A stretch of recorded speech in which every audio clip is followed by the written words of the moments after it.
Hey, what's going on, guys? Welcome back to the my favorite WWF LJN Wrestling Superstars tournament. And I'm telling you guys, I think round 3 of this tournament, this third round, it's breaking my heart. Round 3 is breaking my freaking heart right now. I'm looking at after completing the first round, or the first video, round 3 part 1. There were a lot of heartbreaking matchups, and I'm going through what is it called, randomizer.org or random.org, to randomly select, to have the actual computer select these matchups, right? And the matchups that they selected for these second set of matchups, the figures that are going to be eliminated in today's video, these are not third round elimination figures. I don't care if there are 64 figures in a tournament or if there are 564 figures in a tournament. These are not third round eliminations. These are fifth rounders. Depending on how many rounds you have in a tournament, if there are 7 rounds, 8 rounds, 10 rounds, these are fifth rounders. These are seventh rounders, ninth, again, depending on how many rounds you go, right? Generally, these tournaments go 7 rounds, so you want to see them go a minimum of 4 rounds at very least, or at up to at least 5 rounds. And what I classify as some of the absolute cream of the crop of my collection, we're seeing them gone in this round, and I don't know where to go with these matchups today. Now, from a standpoint of competition, from a standpoint of a video you want to watch, because where am I going with these matchups? Because the matchups are that good. It's going to be an awesome video in that regard. But in terms of, losing the figures way too soon, that part absolutely sucks. And if the matchups are going to be this hard on me in the third round, dang, like, how am I going to choose by the time we get to round 4, round 5, right? I don't know. But with that being said, guys, let's dig into the first set of matchups. And this very first one, exactly what I'm talking about. Number 127, The Natural Butch Reed, takes on number 99, Upgraded King Kong Bundy. And let's start off with Bundy.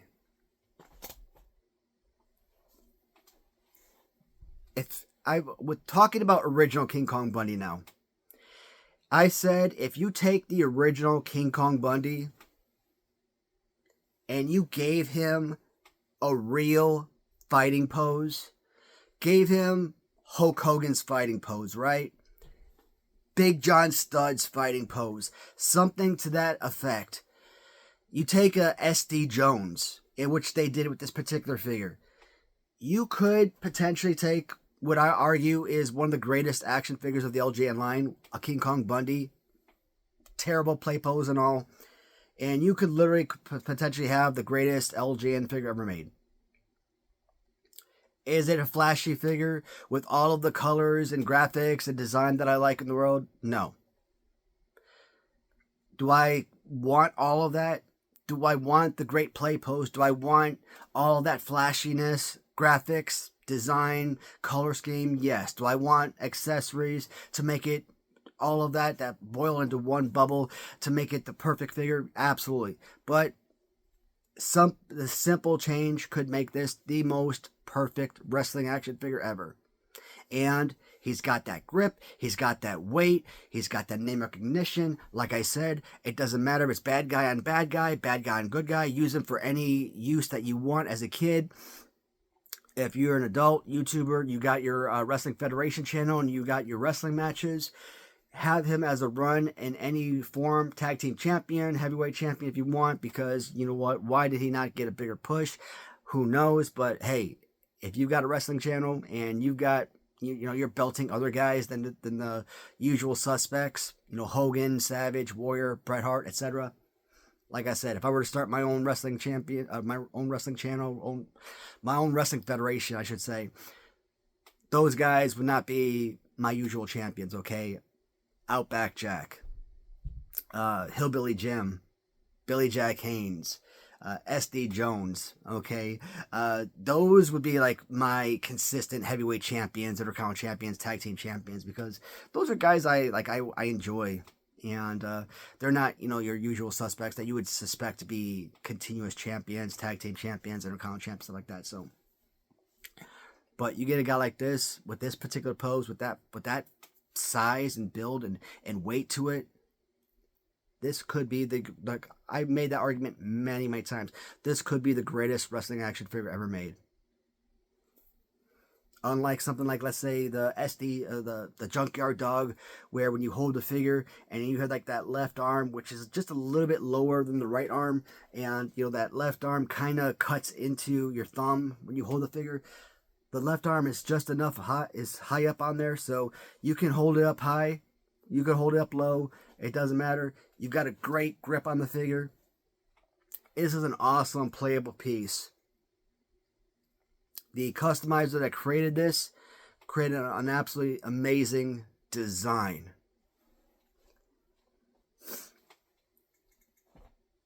The Natural One himself, last year when I bought this piece from Mommy D's on eBay, what do I say? This one wasn't even part of the original tournament, right? It was like so that tournament was like 40 episodes deep, I think. 30, was it 36 episodes, 38 episodes, 40 episodes, somewhere around there. I forget the exact number, but let's say 40 episodes deep in the first round, and it was like somewhere in the 30s in the first round when I was on eBay and I came across this figure on auction. So I got this figure just in the nick of time to include him in that tournament. So, and he ended up being a finalist, one of the last three standing. That is how heavily I felt about this particular figure. I mean, he's basically a Butch Reed Galoob 2-up, right? Same exact figure. Play, pose, look, the works. But what this one has that the Galoob 2-up doesn't have, obviously, you take away the pants, you take away the gym shoes, you bleach his hair. You give this one a little bit more of a design that one doesn't have. You take away the pants, you put them in trunks. I like pants more than trunks, obviously. Again, more of a design. But the aesthetics of the boots, much better. You give them this beautiful built-on vest. You throw on some elbow pads and wrist guards, right? Headband, sunglasses. I mean, beautiful. And like with my Greg Valentine, where they have the rhythm blues and they throw on that jacket and what is it called, epoxy or whatever they use to build on these added accessories, right? I think they do the same thing, epoxy or something to kind of create that clothing accessory over the figure, and it's a hybrid piece. Resin up top, still rubber on the bottom. So one of my absolute favorites. You're getting rid of your collection. Bam. What are 10, 15, 20 figures, customs that you absolutely have to keep that you cannot possibly sell? This is a keeper. I mean, this was what, a $50 figure, I think, 50 or 60 bucks. I'm going to say $50 on auction. I mean, this is why I love getting these pieces on eBay, because, I mean, what are your standard customs from like Etsy go for? $130, right? And are they better than a piece like this? Not even close. This is a standard custom figure, in my opinion. Oh man, like imagine these two pieces going against each other in a wrestling match. I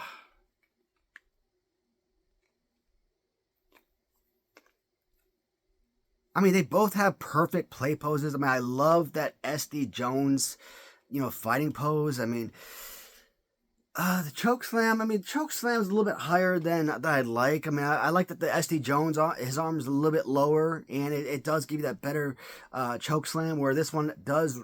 It is a little bit higher up there. So, I mean, not quite SD Jones on the left side, but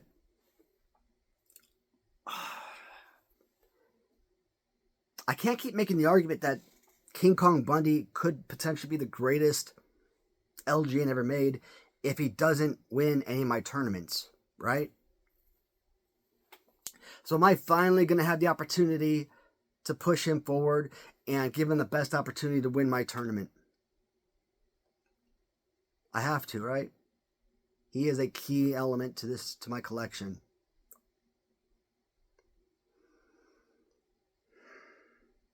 This is why I don't like this particular video, because I'm going to have to put down one of my absolute favorites. But Butch Reed is going to move on to round 4. There are just so many elements of this figure that I absolutely love. And I do think that among my customs, this is, like I said, among my top 5, top 10 favorite custom figures. I do think I'm going to have to do this tournament, this My Favorite LJN tournament, year after year for the next 5-10 years, because, shoot, there are so many figures that I do want to see as My Favorite LJN tournament winners. And if I do the process where I eliminate past tournament winners from competition so that they can't repeat as tournament winners, it is going to give other figures the opportunity to win. So hypothetically, let's say SD Jones wins this year. Butch Reed. I don't know why I keep calling him SD Jones all the time. If Butch Reed wins this year, for example, maybe King Kong Bundy wins next year. Possible, right? But Butch Reed is going to move on to round 4. All right.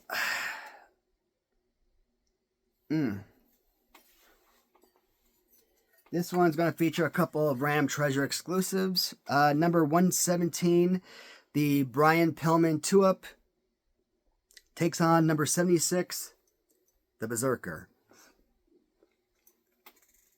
We'll start off with the Berserker. Now, the Berserker could arguably be one of the top 3, top 4, maybe top 5 at worst Ram Treasure exclusives. So, unlike the Gloop 2-Ups, which I argue is probably Ram Treasure's, best work, I think all the Gloop 2-Ups are exquisite work. Even some of the earlier work, the Sting, Ric Flair, even Sid Vicious, Barry Windham, the rubber on those figures, not the greatest. The really, I don't want to say poor, but, not good rubber. But it's fine. They're Gloop 2-Ups. They're mimicking the original line. I'm okay with it. The rubber's fine. I mean, it's acceptable. Is it worth the price tag that are associated with those figures? Not really. I mean, none of the price tag for customs are worth that price, but you make do because you wanted the figures and you want to support, a smaller business, so it is what it is. But the Berserker, among regular figures, non-Gloop 2-Ups, this has got to be one of the top 5 best Ram Treasure exclusives. Rubber is actually really solid. Paint scheme is amazing. Head sculpt, again, if I had gone with the brown robe, it would have mimicked the Hasbro Series 6 Berserker perfectly. And this is what I'm really enjoying about a lot of the later releases from Ram Treasures, is that, yes, a lot of these characters, Nord the Barbarian, for example, they do fall in line with AWA. They fall in line with, early, 80s NWA characters. They do fall in line with 80s in general. So they fall in line with the LJN era. Got it. But you look at Earthquake. You look at Tugboat / Typhoon. You look at Berserker, right? You look at Roddy Piper. You look at the Green Suit $1 Million Man. There are a lot of figures. I mean, you could go up and down the list of Ram Treasures exclusives. Even their Macho Man, their really crappy Ron Simmons mimic figure, which, why? But Hulk Hogan, etc. They are taking a lot of 1990s Hasbro era characters. Yes, you can technically consider these to be 1990s era. Even Mr. Perfect, you could consider that to be 1990s era Mr. Perfect with the blue singlet. So a lot of us 90s fans, a lot of us who grew up with Hasbro's, we can look at these characters not as 1980s, not as LJN, but we could look at them as, hey, they're making LJN style Hasbro's in that regard. So, and of course with Berserker, like I said, I mean, I look at a lot of people getting in the blue or the brown because it's a stock photo and because obviously that's what he wore in ring. But I went with blue because that was the picture on the card back of the Hasbro and was different. And I think that's what he originally wore when he first entered WWF. So that was unique, a little bit different. And if I ever want to buy a duplicate, it's more likely to find a brown robe on eBay than I would blue. So, but I do want a blue robe or a brown robe eventually. You know, same thing with Brian Pillman. It's probably going to be a lot easier to find brown Bengal color scheme than the blue, right? So eventually on eBay, I hope to find something a lot cheaper for the brown. So, but the brown Bengals, what I have with this figure, that I don't have with the Berserker is nostalgia. That Brian Pillman Galoob figure was childhood for me. With the Ric Flair, with the Sid Vicious, with the, I don't want to say Ron Simmons because it was one of my least favorite figures ever, but the Steiner brothers, Brian Pillman obviously, Sid Vicious, Ric Flair. That was 5 figures. Lex Luger again, I wasn't a fan of that, and there were 7 figures. What am I missing? Trying looking at the cards. I'm missing another figure, but Steiner's, that's 2. Sid Vicious, Ric Flair, Ron Simmons, that's 5. Brian Pillman, 6. Lex Luger, 7. Did I say Lex Luger already? If I didn't, Lex Luger, 7. But among Series 1, I say this was the 4th best figure. And incredible piece. And I don't even think I watched Brian Pillman in WCW, you know, in the early 90s. But, like, we always knew Brian Pillman. And when we were pulling these figures off the cards, I don't think any one of us were actually looking at the cards and looking at the names. But we must have. And I never, as a kid, like, we never knew Hasbro's were called Hasbro. Like, I didn't learn that until either, I think when I watched the Netflix series, you know, Toys That Made Us, I think that's when I learned, oh crap, this line that I had as a kid, those were made by Hasbro? Really? Like that, I think that's when I learned about that. But like as a kid, we always knew the Galoob figures were made by Galoob. So we must have actually studied the card and actually, you know, read that name on white card back. So go figure, right? And I waited like a year and a half when I started inquiring with Round Chargers about this piece. So, like, I was, you know, waiting forever for this piece to come out. When it finally came out, it did not disappoint. Good rubber, great likeness. They did a flawless job with this piece. And again, the way that it just shines, man, I love those pieces that just look like it has that beautiful spit shine on it. A truly remarkable piece. You know, hand positioning, they're not too far off from each other. I mean, neither one are like the greatest play pose ever, but they're both exceptional pieces. Like, you could use and enjoy either one.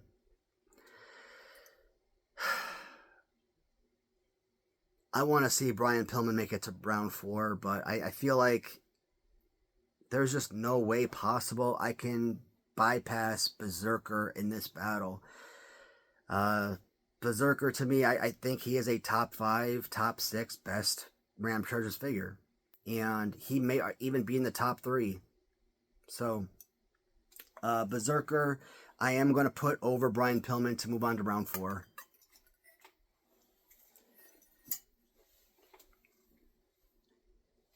Alright.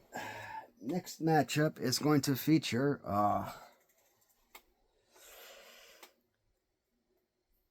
maybe I have an idea with this one. But I think it might boil down to who I like talking about more. And who I like talking about more might actually be my answer. Number 36, the Big Boss Man takes on number 48 from Wrestling Writer, Abdullah the Butcher. So, Abby, you guys know I've mentioned it 1,000 times. This is not a King Kong Bundy custom. Somebody did not take King Kong Bundy LJN rubber and, paint him black and customize the figure. This is a resin piece. So literally this is a brand new figure. So, and when you look at Abdullah Butcher and you look at King Kong Bundy, they actually do have very similar looks. And maybe a lot of that has to do with the fact that, hey, they're both bald. They're both, same weight and whatnot, very similar weight. So, maybe that's the reason why when you look at that, all you see is King Kong Bundy. And it's like when people do actually take actual rubber King Kong Bundys and they do turn that into Earthquake. They do turn it into Typhoon and they turn it into Abdullah Butcher. Yeah, they do that. I've seen that. Not quite something I'm really going to go out and spend top dollar on. Since my collection has just skyrocketed, in the past, the very early going, yeah, I was buying any custom I could find, if it was decent enough. Today, I'm going to be a whole lot more picky based on the customs I pick up. And when I saw this from Wrestling Writer, I'm like, it's good, but it's not great. Like I look at this, all I see is King Kong Bundy. But like today, this is probably one of my 10. What are my customs I'm going to keep forever? This is an elite piece. The fact that he's got that awesome championship belt, that built-in fork, that head scar that is immaculate. Like that actually looks like somebody did a phenomenal job, like actual cuts. Not even random treasures put an actual cut in their forehead of their figure. The only thing they didn't do was, the curled toes of the figure, which that kind of takes away from the figure overall. But size, weight, everything. I mean, the fact that if it falls off the shelf and it hits the ground and this thing is going to break, I mean, that sucks because it is a statue after all. But this is a killer, phenomenal piece. And of all of the figures I have in my collection, Abdullah the Butcher probably is my number one favorite figure to actually talk about. And I don't think he has a Legends deal, and I think Bum Shadows actually reached out and sent me a list of different characters that don't have WWE Legends deals. And in the 1970s, he wrestled a few times for WWF, but he never actually had an actual staying power with WWF, right? And never actually wrestled for WWF, and getting inducted into WWE Hall of Fame, that was very surprising. But a man's wrestled everywhere: Canada, Japan, Mexico, Puerto Rico, right?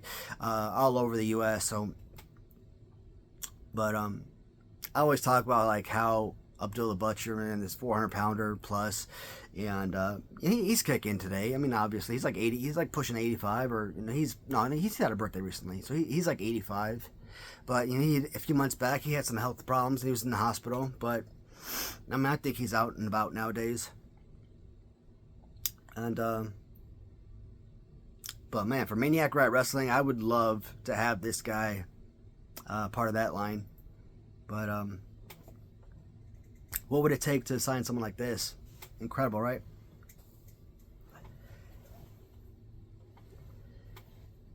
To think, back in 2022 when I did my countdown top 10 favorite LJNs, I had Big Boss Man at number 6. Even I had Greg Valentine number 5 ahead of Bossman. Like, why? Today, I don't think I would put him like that. Like, I honestly believe if I were to redo my list today, I would probably rate Big Bossman at number 1, even ahead of Big John Studd. Yeah, I'd have to do that, man. I think I'd have to rate Bossman higher than Studd. I mean, I think I will forever go off of that original 2022 listing. Say that, hey, Big John Studd's my favorite LJN, just because that's how I've just always gone off that list. But if I were to go off a new listing, I would say Bossman is probably number 1. Reason being, he has a lot of the same qualifications that a lot of my other favorite figures have. Hogan, Kamala, Andre, Stud.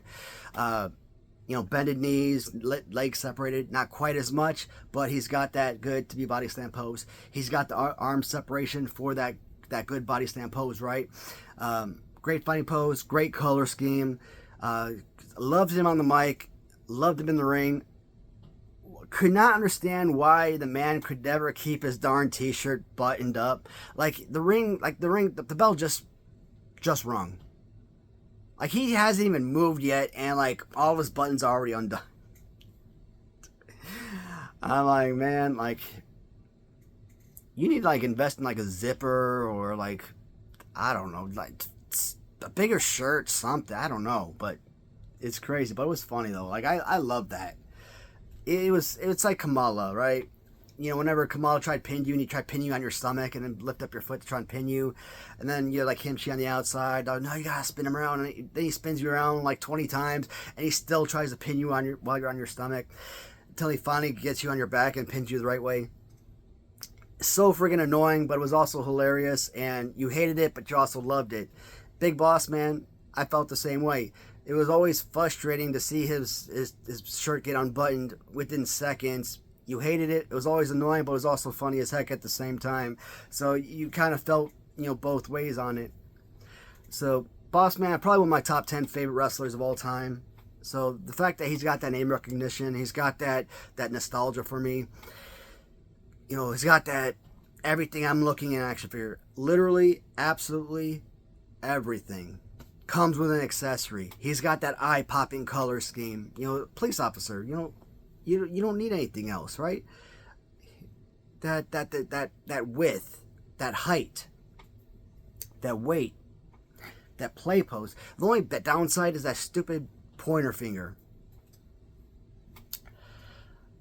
It's freaking crazy. One of the videos I made way back when was a match between Bam Bam Bigelow. Bigelow comes off the top and drops his headbutt into Boss Man, pins him. And I think it was like a Mattel Ultimate Edition release or something.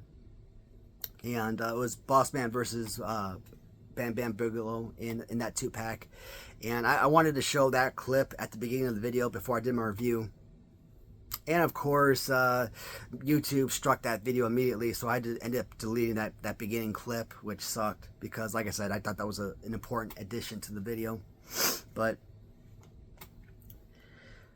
here's another man. I felt like him and Akeem together, him and, yeah, we'll call him Akeem.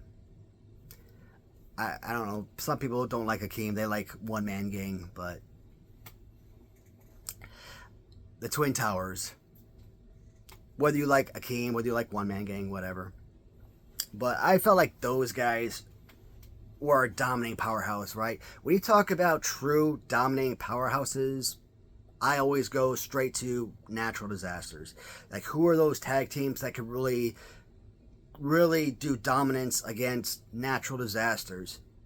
I felt like Legion of Doom was really like the only guys who had the physicality to actually go against a team like that. But in sheer size, height, girth, Twin Towers, absolutely. Why didn't they win multiple gold? I mean, that's crazy.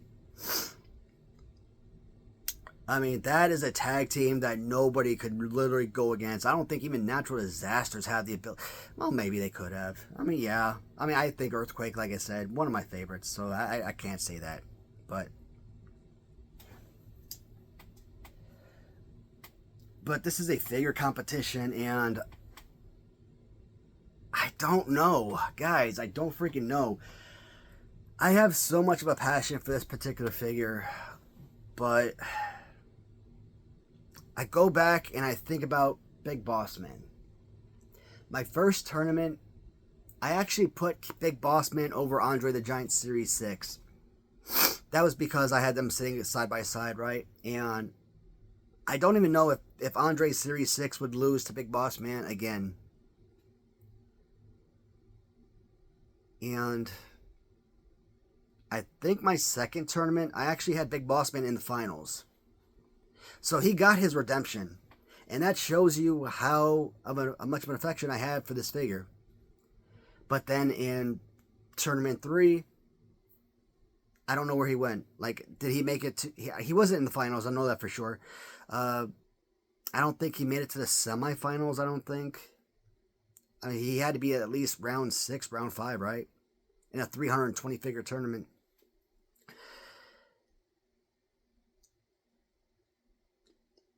I have such an affection for this piece, but like this, when I talk about things that I have a true passion for, like the Big John Stud figure, when I put that figure in my hand, I talk about it. Like I get choked up sometimes. Like that's what that means. That's what that piece means to me. Or if I hold the Kamala figure, like I look at it, I'm like, it means that much to me. Boss Man.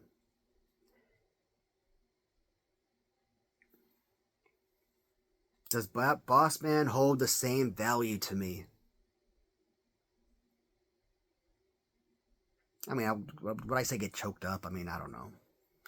Maybe a bit of an exaggeration. Shoot, I don't know. I mean, nobody's actually choking you, dude. It's not that serious.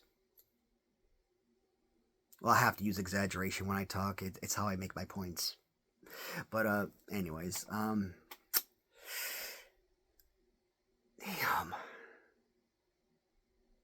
I'm stuck. Like, I am literally stuck. I have no idea.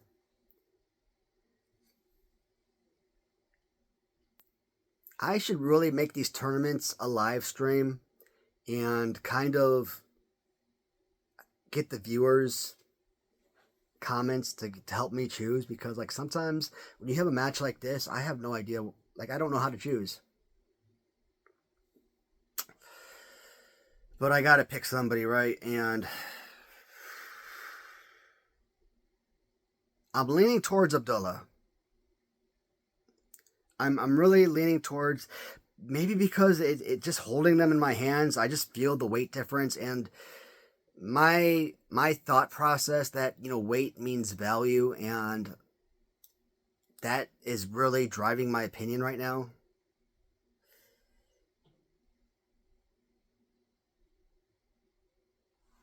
But there's always something about the Big Boss Man figure.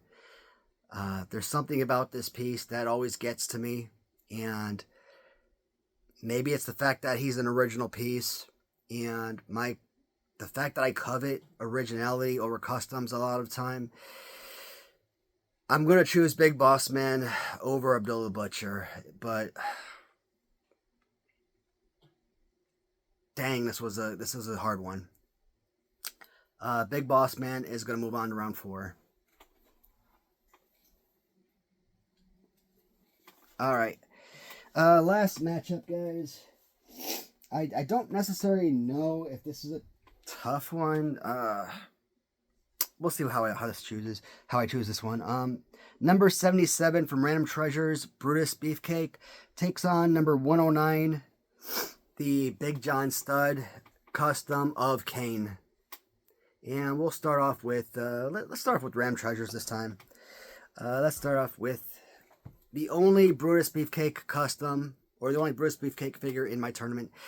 So I could have gone with an original Brutus. I could have gone with one of any 20 customs of Brutus Beefcake that I have. But I really thought that the Random Treasures Brutus is really... I looked at all the customs. I looked at the original. I'm like, you know what? Would any of those been better than the Random Treasures Brutus? And I didn't think so. If any of them went up against this Brutus, in my opinion, would have slaughtered all of them. So, actually, that's not fair. Because, like, one J Ruggs put out a really good Brutus Beefcake, you know, with the Mega Maniacs mask gun. I think... Who did my other one? I have 2 of those. One with mask, one without. Mega Maniac version. Those are done really well. You know, I've got a white pants, you know, zebra pants, Brutus with an actual mesh opening in the side. That was done really well. You know, alternate hand positioning. So I don't want to say slaughter, but I just felt like this was the best version. The only downside with this particular piece is the mesh opening in the pants. If they had actually created, an actual mesh opening here, right? Instead of just filling in gray, painting it gray for, to create the illusion of a mesh opening, that would have made it even a better piece. But so much that I really enjoyed about this piece, to include the fact that they went with the rubber accessory. Oh, update. Whenever I decide to finally pay for my mold for the double figure for Maniac Rat Wrestling, you guys seen the resin figure? He comes with a cane, right? So when I pay for that mold, I'm gonna ask the factory if they can create that cane to be in rubber form, just like this, right? Because when you look at Freddie Blassie, and when you look at someone like damn, why am I forgetting their damn names? Oh god, I'm so sorry.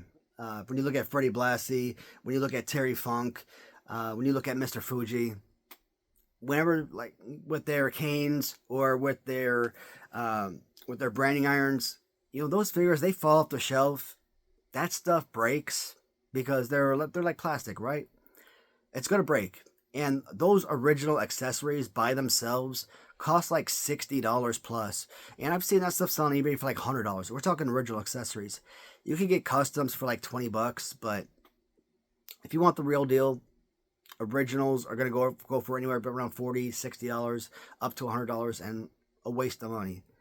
So I don't want that style of accessory. I want this. I want a rubber accessory you could put in the hand, and if it falls off the shelf, oh well. At least those accessories will never break. So that's my idea with the double figure, with his cane, is to have something that's non-breakable. So kind of want to see what your guys' opinion about that is. Do you want that, or would you prefer to have something closer to the LJN originals, where it's plasticky and something that technically will break? I mean, it's a harder substance, but as you can see, I mean, this doesn't move or anything, right? So I think that's the better way to go. But anyways, back with the Brutus figure. One thing I like about the figure is also one thing I don't like about the figure, and arm positioning. With the original Brutus, very similar fighting pose. So for those fans who grew up in the 70s and 80s and had Brutus Beefcake and had LJNs, they're familiar with that look, right? They're familiar with that play pose. So it's nostalgia for them. It's memories. But it also gives you the exact same look, or a very similar look to what already exists. So it's good in that regard because it's nostalgia, but it's also bad because it's basically copying what pre-exists. I would have preferred something much different, a different play pose. I mean, what if they mirrored it and gave it, left arm up instead of right? No. I still would have preferred a whole different pose in that regard. But either way, a flawless figure. I forget what the original stock photo was of this particular figure, but I remember going online, looking at different Brutus Beefcake figures, and I think around 1989, I found a photo of Brutus Beefcake in blue pants. I'm like, you know what, that is beautiful. I'm gonna go with that. So I sent Net a photo, and she was able to paint me this beautiful picture, and sure enough, she actually used that photograph. So now when you get on Etsy, you could actually see stock photos, and she's now using this exact photograph. So I think that's pretty awesome. And in fact, it's like the original Series 5 Hulk Hogan. They came out with white shirt and red shirt Hogan, right? But if you look at magazines, the original design was with a blue shirt Hulk Hogan with like a yellow Hulkamania on the t-shirt.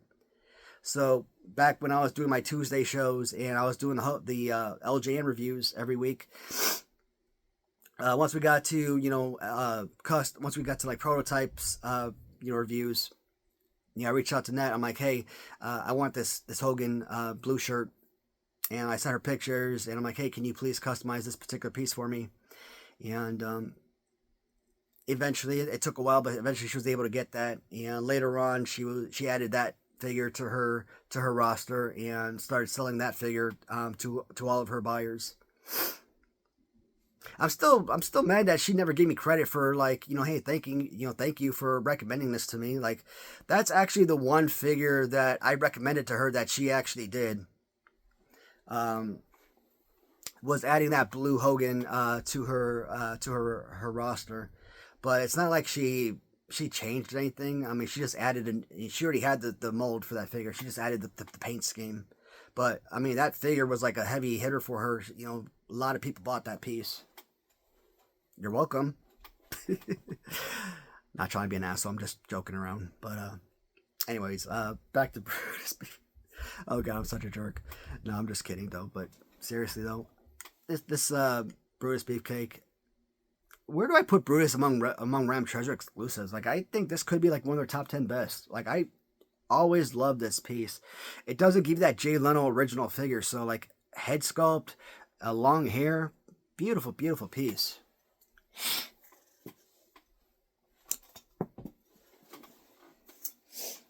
But how does he match up against Kane? Now, a lot of my customs, they're not brand new molds. A lot of my customs are simply regular guys, regular customizers, working out of their kitchen, working out of their basement, working out of their garages. They're taking LJNs, sometimes they're beaters, and they're turning them into these incredible characters, these incredible pieces that didn't exist before, right? Like Kane. And who better than Big John Studd? Like, I think one of my custom Canes, they used Hillbilly Jim, I think. But for some reason, like, that Hillbilly Jim looks very slimmed down. And I think because they had to, like, get rid of the coveralls, so they had to, like, shave down the coverall design. So that's probably why that figure looks so slim. But I mean, it looked like a beautiful, a Kane figure. But if you remember when Undertaker was pretending to be Kane, and he was in that red and black look, right? And then he unmasked himself to show himself to be Undertaker. Well, that's the Kane I have for that particular look. But this was the Kane I selected to be part of this tournament because Big John Studd, one of my favorite figures, right? The figure that's nostalgic for me. Sid Vicious pose, love it. Weight, size. When I think about sheer dominance, Kane is sheer dominance. And the customizer that came out with this figure, the way that he painted this, from shirt through pants, did an unbelievable job. Like, normally I'm like looking like all the way into the boots. I don't want straight jet boots. I want, some kind of laces or designs. It's fine. Like, straight jet black biker boots for this particular look, it works. It's okay with this because of how the pants and everything mashes up with the overall look. And even getting that little cloth built onto the face, or glued onto the face, however, it's fine. And Kane, he had that long jet black hair. Obviously nowadays when I think Kane, I think he more bald, more clean shaven, right? So, or I think Tom Welling Smallville, and bald when he guest starred on that show, right? So that's how like I kind of think about Kane nowadays. But I mean, I would have gone, obviously I would have painted the hair black instead of leaving it brown like the Big John Studd figure. But a flawless figure. Like, I am crazy about this figure. Favorite all-time customs, an absolute perfect piece that I am infatuated with.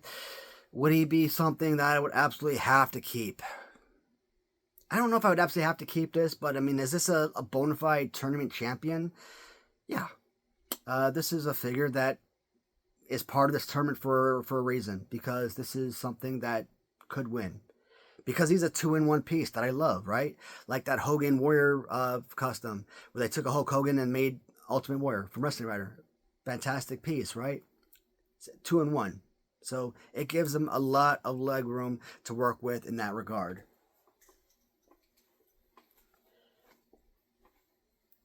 You're taking a piece that's a bona fide, brand new mold compared to someone that had to take an existing piece. Either figure works beautifully. Weight gives me value. play pose. I probably like Kane a little bit more than Brutus Beefcake, if we're being honest, even though I grew up watching Brutus a whole lot more. Definitely like this color scheme more. I like the fight pose more. I like the build and all that a whole lot more. Would I value this more than a Brutus Beefcake? It is so random, some of my selections. But I am going to go with Brutus Beefcake to move on to round 4. If this was Big John Studd versus Beefcake, would that have changed my opinion? Yeah, I think that would have changed things. So I think in the next round, if that pops up, you pretty much don't know the answer already. But this takes nothing away from this particular figure. But Brutus Beefcake is going to move on to round 4.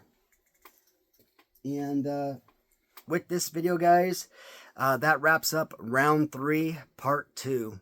So we are already, with only 2 episodes in the books, we're already halfway through round 3. So